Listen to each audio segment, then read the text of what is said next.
Hi friends, it's knowledge. आज हम बात करेंगे व्हाट्सएप के नए प्राइवेसी पॉलिसी के बारे में। आप में से काफ़ी लोगों को शायद कुछ ऐसा पॉपअप मैसेज आया होगा एंड जिन्हें नहीं आया उनके फ़ोन पर भी आज नहीं तो कल आ ही जाएंगे। इस नए पॉलिसी में प्रॉब्लम क्या है, आज हम इसी के बारे में जानने की कोशिश करेंगे। एक्चुअली इस नए पॉलिसी में हमारे डेटाज, हमारे पर्सनल इंफॉर्मेशंस एंड हमारे लोकेशंस आदि की पूरी जानकारी को वो अपने तरीके से यूज़ कर सकते हैं। वैसे आप सोच रहे होंगे कि वो सब तो वो अभी भी कर सकते हैं और शायद कर भी रहे हो।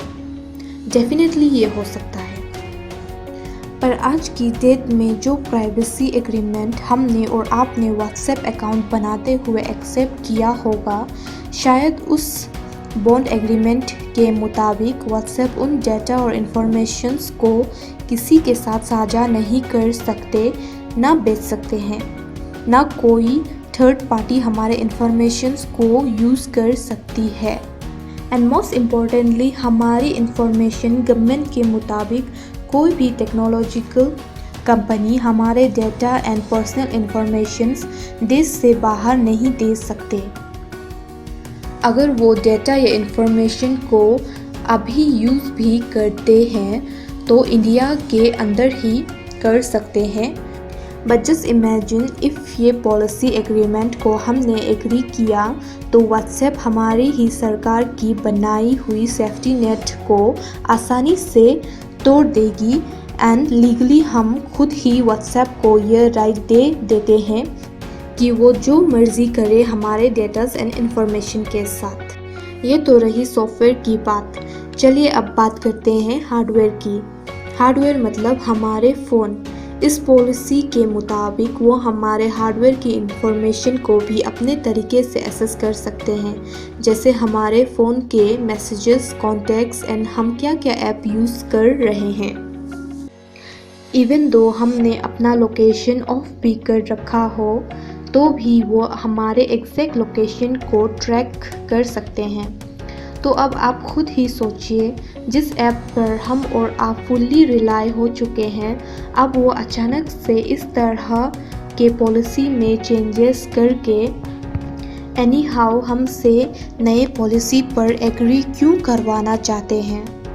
मोटिव चाहे जो भी हो, बट एक बात तो हमने भी सीखना है कि किसी भी एप्लीकेशन को जब भी हम इंस्टॉल करें या नया अकाउंट बनाएं, हमें पहले प्राइवेसी पॉलिसी को अच्छी तरह से पढ़ लेना चाहिए और अपने बड़ों को भी बताएं। अगर वो ना पढ़ पाएं तो हमें ही उनकी मदद करनी चाहिए। वैसे हम सबको पता है कि प्राइवेसी पॉलिसीज़ पढ़ना कितना बोरिंग होता है और हम काफ़ी जल्दी में और इम्पेशेंट हो जाते हैं किसी भी नए ऐप या वेबसाइट में एंटर करने के लिए, and without any second thoughts हम एक्सेप्ट कर लेते हैं। और शायद इसी का फ़ायदा अब ये टेक्नोलॉजिकल कंपनीज उठा रही हैं। इसीलिए कोशिश कीजिए कि एक बार बस देख लेने की एक्चुअल में डेटा एंड पर्सनल इन्फॉर्मेशंस के कॉलम में क्या लिखा है। आगे तो आप खुद ही समझदार है सही स्टेप उठाने को। अब सवाल यह है कि अब हम व्हाट्सएप के अलावा क्या यूज़ करें। वैसे तो इस बारे में आप खुद ही यूट्यूब या ऑनलाइन सर्च कर सकते हैं, पर कुछ अल्टरनेटिव हैं जो शायद आप यूज़ कर सकते हैं। सिग्नल। हाल ही में एलन मस्क ने भी इस ऐप को व्हाट्सएप के अल्टरनेटिव के तौर पर यूज़ करने को सजेस्ट किया। एंड ये बता दूँ कि यह ऐप कोई मल्टी बिलियन कंपनी नहीं बल्कि एक नॉन प्रॉफिटेबल एनजीओ रन करती है।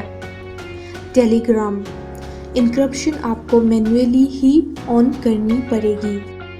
यह कुछ अल्टरनेटिव जो मुझे ठीक लगे, बट और भी बहुत सारे ऐप्स हैं जिन्हें आप यूज़ कर सकते हैं इफ़ व्हाट्सएप ने अपना फ़ैसला चेंज ना किया और इसी नए पॉलिसी पर अड़े रहे तो। होप आप सबको कुछ समझ तो आया होगा इस नए प्राइवेसी पॉलिसी के बारे में। So I am your host signing off. Have a safe and healthy surfing. Bye bye.